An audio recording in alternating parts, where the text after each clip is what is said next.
자, 아마 추석 밥상머리 민심 그리고 그 화제에 올랐던 정치인 1위가 아마 반기문 총장이 아니었을까 싶습니다. 저도 이번에 추석 연휴에 시골에 가서 어르신들이 많이 물어보는 얘기를 접했었는데요. 사실 반 총장을 만나러 간 건 아니었는데 정진석, 우상호 두 원내대표가 이번에 미국에 외교를 하러 갔다가 반 총장을 만나고 돌아와서 이 불이 더 활활 타고 있습니다. 정진석, 우상호 원내대표 오늘 아침에 귀국을 했는데 무슨 얘기를 했는지 한번 들어보겠습니다. 내년 1월에 귀국하셔서의 어떤 일정이나 행보에 대해서는 또 그때 가봐야 또 파악이 되겠죠. 지금 유엔 사무총장 일이 굉장히 바빠 보였고요. 지금부터 내년 일을 고민하는 듯한 인상은 못 받았어요. 출마하시겠다고 말씀은 안 하시는데 아직 임기가 남아 계시니까 정진석 대표가 권유하니까 아주 안 하겠다고 안 하시던데. 그리고 1월 달에 빨리 들어오시겠다고 하고 또 와서 국민들과 접촉을 좀 세게 하겠다는 취지로 말씀하셨기 때문에 저는 이미 결심을 굳히신 것으로 그렇게 보고 있습니다. 자, 이야기를 들어보면요, 백선우 변호사님. 우상호 원내대표는 결심 굳혔다. 1월부터 이거 대선 플랜 가동한다는 얘기다. 뭔가 검증대 빨리 올려가지고 뭔가 공격을 하지 않을까 이런 분위기고요.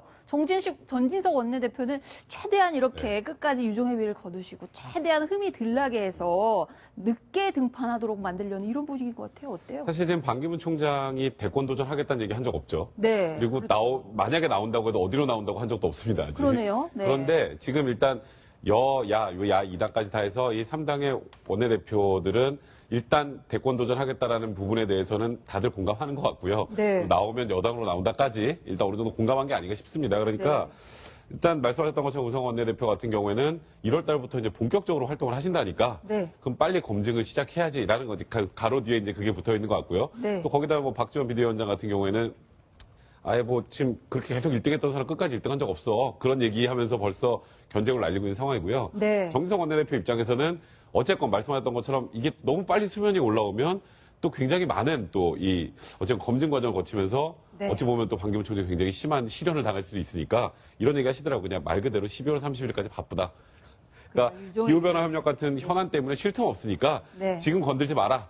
그러니까 일종의 또 정진석 원내대표는 야당에 대해서 일종의 선전포고를 한 게 아닌가 웃으면서 그런 생각이 좀 듭니다. 자, 이 정치 구단이라고 일컬어진 박지원 원내대표가 의미심장한 얘기를 했어요. 그 지지도가 처음부터 1등이었는데 끝에 대선까지 승리한 사람은 박근혜 대통령밖에 없다. 이런 얘기를 반기문 총장을 만나고 난 다음에 지금 나오는 것처럼 저렇게 했는데요. 황성순 의원님, 지금까지 수많은 대선들을 보셨잖아요. 지금 정말로 그런가요? 처음부터 지지도 올라갔던 사람이 대선 끝까지 1등한 경우가 박근혜 대통령밖에 없나요? 글쎄 처음부터를 어디 기점을 잡느냐에 따라 다르지만요.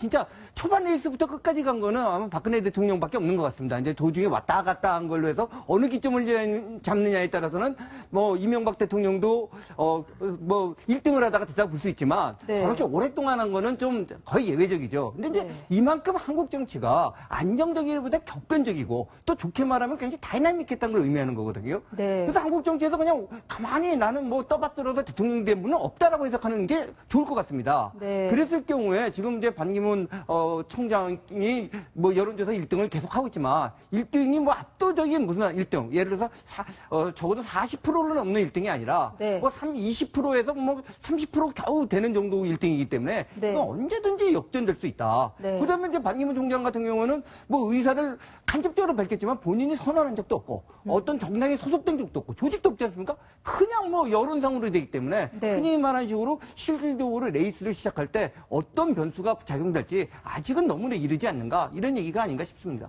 국민들한테 인기는 좋지만 아직 조직도 없고 현실 정치하고는 거리가 멀다는 얘기였는데 정치 10단인 김종필 전 총리가 이번에 반 총장한테 혼신을 다해서 돕겠다 이러면서 더 불이 확 붙었어요. 그런데 황 의원님, 혼신을 다해서 돕긴 돕는데 결심을 하신 대로 하되 이를 악물고 해야 된다. 반 총장한테 이런 훈수를 두셨거든요. 이를 악물어야 되는 이유. 지금 한국 현대 정치를 살아보면요. 아까도 말씀드렸지만 그냥 꽃가마타고 대통령 된 사람은 없습니다.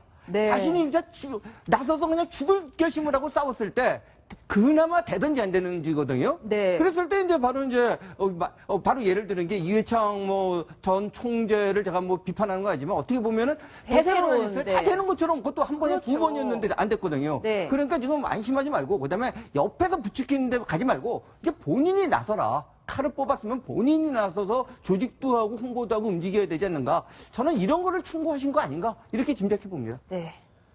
네, 이를 악물고 해야 되는 이유에는 뭔가 이게 뒷다리를 잡는 사람들이 많다는 건데요. 네. 이미 이제 여당인 새누리당에는 홍준표 의원, 지금 경남도지사죠.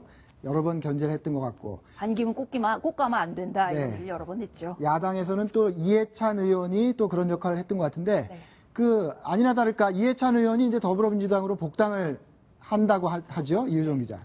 네, 내일 더불어민주당 최고위원 회의가 열리면 여기서부터 그 이해찬 의원에 대한 복당 논의가 급물살을 탈 것으로 보입니다. 네. 네, 이 의원에 대한 복당 논의는 추미애 대표가 이전부터 얘기를 해왔고요. 그렇기 때문에 이번부터 해왔습니다. 오늘 그 더불어민주당 61주년 기념회에서 그 61주년 기념회에서 기자 간담회에서 이제 본격적으로 얘기하겠다 이런 얘기를 했습니다. 네.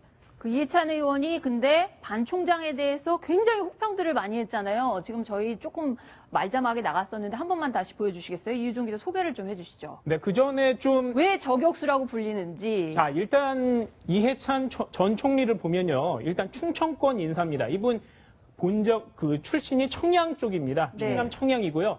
그 반기문 사무총장은 충북 음성입니다. 그래서 네. 일단 충청권에서 남도, 북도 이쪽에서 표를 가질 수 있습니다. 그래서 충청 맨주론을 견제할 수 있습니다. 네. 더군다나 이해찬 전 총리께서는 약간 험악한 이런 얘기들도 하실 수가 있는데요. 반 장관을 보면 좀 감이 안 된다.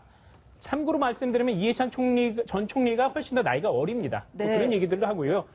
외교관 출신이어서 군사적인 감각이 좀 부족하다 이런 얘기도 했습니다. 네. 또 이 밖에도 여러 얘기를 하면서 좀 반기문 사무총장을 자신보다는 좀 낮은 사람처럼 취급을 하고 있었습니다. 왜냐하면 자신이 총리일 때 외교부 장관을 했기 때문입니다. 네.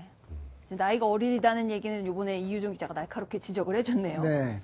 이렇게 이제 반 총장이 돌아오면 공격을 하려고 하는 사람들이 있고요. 그걸 막으려고 지금도 준비하는 사람들이 있겠죠. 백성문 변호사님. 네. 반 총장의 우군, 지금 굉장히 바쁘실 것 같은데요. 이제 사람들도 몰리고요. 어느 정도 이렇게 물망 오르시는 분들이 일단 네. 관료 출신 분들 같은 거 한승수 노신영 전 총리 분하고요. 김숙 전 유엔 대사, 박준호 전 청와대 정무석 정도 거론이 되고 있고요. 네. 네. 정치인 그룹에서는 아까 말씀하셨던 김종필 전 총리, 어찌 보면 충청 맹주가 돕겠다라고 선언한 거나 마찬가지 상황이니까 굉장히 큰 힘이 네. 될 것 같고, 그리고 정지석 원내대표도 충청대망론의 일환으로 반기문 총장을 지지한다라고 좀 알려져 있고요. 네. 그 외에 지금 이제 나오는 분들, 최경환 의원이나 나경원 의원들도 반기문 총장이 괜찮다라고 정도 한 거지 뭐 사단이라고 표현하기는 좀 아직 그런 것 같고, 네. 그러니까 지금 만약에 반기문 총장이 오게 되면 지금 일단 관측하는 바로는 여권의 후보로 뭐 나올 가능성이 많을 텐데, 지금으로서는. 네, 지금으로서는 아직까지는 확인된 건 없습니다만, 네. 여권에도 뭐 지금 현재 김무성 전 대표도 있고, 네. 유승민 전 원내대표도 있고, 남경필 경기지사도 있고, 원희룡 제주지사도 있고, 네. 오세훈 전 서울시장까지 어쨌건 여권 내에서 잠룡들이 많은데, 과연 어떤 세력에서 반기문 총장이 와서 선언을 한다면 네. 그 지지를 하고 반기문 총장의 울타리가 돼줄지는 좀 지켜봐야 될 것 같습니다. 네. 네. 아무튼 반기문 총장 10년 재임하면서 어떻게든 그 북한하고 문제를 풀어보려고 노력을 하지 않았습니까? 네. 근데 지금 북한 문제는 더 악화됐단 말이죠. 네. 황성준 의원님. 이 점이 좀 나중에 흠집이 될 거라는 관측이 많이 있습니다. 글쎄요, 이제 바로 이제 아마 반 총장께서도 자신이 북한 문제를 푸는 것을 굉장히 목표로 삼았을 것 같습니다. 네. 그래서 본인이 아마 이렇게 밝혔죠. 자신의 목표가 이제 두 가지인 게 이 한반도 주변의 평화 문제하고 네. 두 번째가 기후협약 문제인데 네. 기후협약 문제는 아마 뭐 반 총장이 업적으로 남을 것 같습니다. 네. 그런데 이제 결국은 이제 남은 임기에 뭘 할 수 있느냐 이런 질문들 하시는데요. 사실 임기가 끝났습니다. 요번에 이제 총회를 하면서 신임 사무총장이 선출되면은요. 이 나머지 상황은 한국에서 이런 상황과 비슷하게 됩니다. 이미 대통령 선거가 끝난 다음에 그 인수인계는 자녀 임기의 대통령 상황이나 마찬가지이기 때문에요. 네. 지금 남은 임기 동안에 그걸 뭘 하지는 못할 것 같고요. 뭐 아마 북한을 방문하려고 여러 번 하셨죠. 근데 결국은 북한에서 거부된 거기 때문에 네. 아마 거기에 대한 평가는 또 다양하게 나올 거라고 생각됩니다. 네, 반기문 총장 얘기를 해봤고요. 다른 잠룡들도 이 민심 탐방하는데 추석 연휴를 정말 알차게 보냈습니다. 목욕탕도 가고요, 횟집도 가고 원전도 갔다고 하는데요. 저희가 준비한 사진 있는데 좀 띄워봐 주시겠습니까? 이유종 기자. 예. 자, 여권의 잠룡들. 지금 화면에 나오고 있는데 이거 뭐 하는 화면인지 좀 설명을 해주세요. 이건 성형 남경필 경기지사. 전후인가요? 아니면 비포 애프터가 무슨 사진인가요? 별 차이가 없어 보이긴 한데 네. 다르게 찍은 것 같습니다. 왜냐하면 목에 수건을 걸고 있고요. 네. 뭐 얼굴 색도 약간 오른쪽이 좀 더 좋아 보입니다. 그래서 네. 아마 오른쪽이 좀 목욕을 한 뒤가 아닐까 싶은데 네. 네, 남경필 경기지사 잠룡 후보로 꼽히고 있죠. 네. 그 수원의 지역에 있는 목욕탕을 찾아서 또 이런 지역 주민들과 얘기를 나누고 또 저런 것들을 SNS에 올려서 SNS 정치를 추석 연휴에도 이어가고 있습니다. 네. 다른 잠룡들 얘기도 좀 소개를 해주시죠. 네, 김무성 의원 또 역시 잠룡으로 꼽히는데요. 네. 부산에 요즘에 콜레라 때문에 횟집이 장사가 안 됩니다. 네. 여기 갔습니다. 여기 네. 가서 좀 저렇게 사인이나 글도 좀 해주고 주민들과 V자 하면서 이렇게 사진도 찍고 해서 네. 좀 분발하자, 또 국수 먹는 모습도 좀 보여주고 이런 것을 하면서 그 재래시장 혹은 시장 상인들을 많이 접촉면을 늘려가면서 그들에게 표심을 자극하고 있습니다. 네. 유승민 의원 같은 경우에는 대구에서 가깝긴 한데 월성 원전을 방문했었다 그러면서 이런 페이스북에 사진을 올렸군요. 네, 경주가 좀 지진 때문에 피해를 많이 입었죠. 그래서 유승민 의원이 거기까지 가서 네. 안전 이슈, 좀 나는 이 안전에 굉장히 신경을 많이 쓴다. 추석 연휴에도 이거에 대해서 신경 많이 쓴다. 이런 모습을 보여줬습니다. 여기 지금 유승민 의원이 직접 찍은 그 월성 원전 앞바다의 사진 모습인데요.